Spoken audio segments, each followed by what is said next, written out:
GE Aviation has had a very exciting 100-year history, but the fact remains, the future is equally exciting.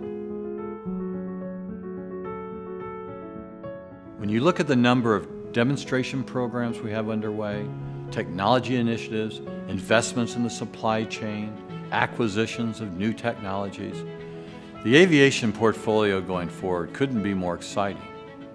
Let's talk about a few of these areas. For one, let's start with the next generation of helicopter technology. We're involved in a government-sponsored program right now called ITEP, and this is to develop an engine to produce the next generation beyond the T-700 for the U.S. government. And this engine incorporates so many of the unique technologies from additive manufacturing, ceramic matrix composites, high-efficiency compressors. It's going to be one of the best engines we've ever built. That's being led by the Lynn team. Meanwhile, in Cincinnati, we're building an equally exciting new program, a next-generation fighter jet engine called the Adaptive Cycle Engine. This is an engine that can operate like a low-bypass turbofan at subsonic speed, and then operate more like a turbojet with no bypass at supersonic speed, and provide cooling air and other important technologies like that for the program. GE is very involved now in military development programs. If you think about the years 2005 to 2015, there was a tremendous mountain of new NPI program involving the commercial world. Today, we're very involved in developing the next generation aircraft engines for the military through the helicopter program in Lynn and also through this next generation fighter demonstrator program here in Evendale. We are also involved in areas that don't specifically involve the engine. In 2007, GE bought Smiths Aerospace Operations, which put us in the world of avionics, put us in the world of electrical distribution.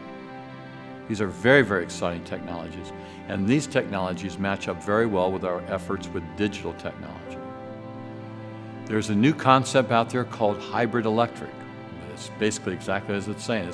It's a hybrid of gas turbine technologies and electrical power. It could be in any number of configurations. And this could be what a next generation airplane could be powered by 25, 30 years from now.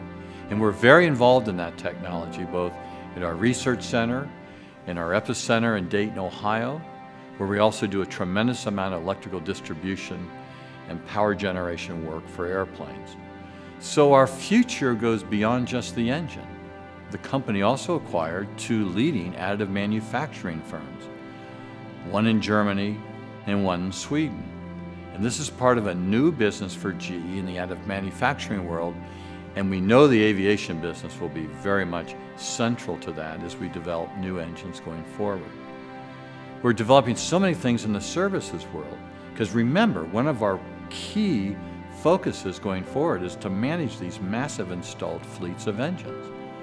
And so we're very involved in digital technologies, new component repair technologies, ways to make the engines more predictable, a way to bring value to these customers. When you think about this also, about 70% of every one of our new commercial engines is sold with a long-term service contract.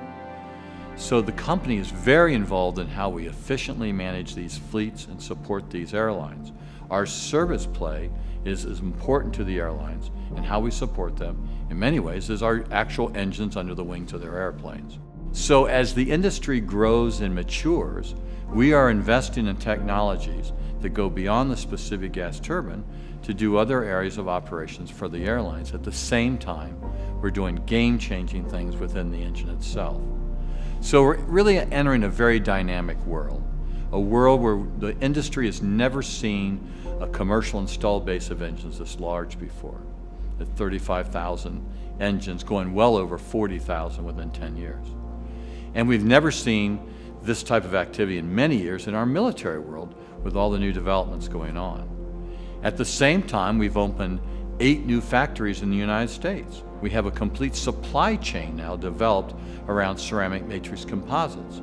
See, it's one thing to introduce the technology and put it in an engine. It's another to be able to mass produce the technology because the supply chain to do it hasn't existed. So we created a facility in Delaware. We created a facility here in Cincinnati.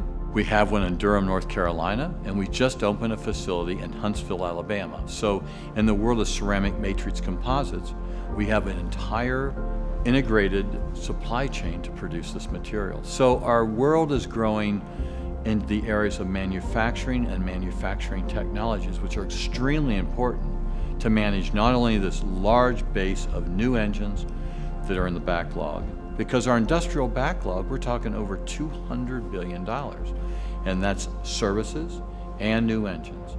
Very exciting time to be in this industry, and one with an extremely important and long-term future.